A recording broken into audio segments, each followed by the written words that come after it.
So మీరు ఎప్పుడైనా అనుకున్నారా అంటే స్లాంగ్ ఎలా ఉంటుందో బయటికి ఎలా రిసీవ్ చేసుకుంటారో?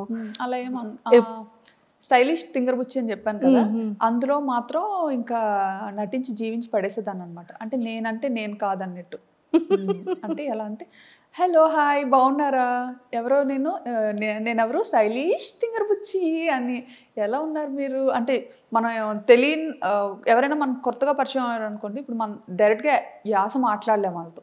ఎందుకంటే తెలంగాణ వాళ్ళకి ఆంధ్ర అర్థం కాకపోవచ్చు, ఆంధ్ర పీపుల్కి తెలంగాణ యాస అర్థం కాకపోవచ్చు కొన్ని వర్డ్స్ కానీ ఏదైనా. సో వెరీ బేసిక్ యాక్సెంట్ ఉంటుంది కదా, దాంతో స్లాంగ్తో మాట్లాడారు.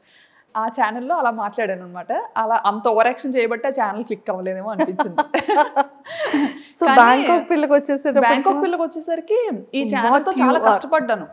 యాక్చువల్లీ స్టైలిష్ తింగర్ బుచ్చితో చాలా కష్టపడ్డాను అనమాట. ఎందుకంటే ఆ వీడియోస్ పెట్టేవి పబ్లిక్ చేసేదాన్ని, పబ్లిక్ లో పెట్టేదాన్ని అనమాట.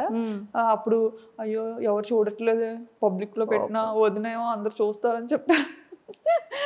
కానీ ఎవరు చూడట్లేదు. కానీ ఎడిటింగ్ కి దానికి చాలా యూజువల్గా మనం చేసే అంతకు ముందు అన్నీ ఏంటంటే మ్యూజిక్ తో చేసేదాన్ని కదా. సో ఇదేంటంటే మ్యూజిక్ లేకుండా చేసేదాన్ని అనమాట.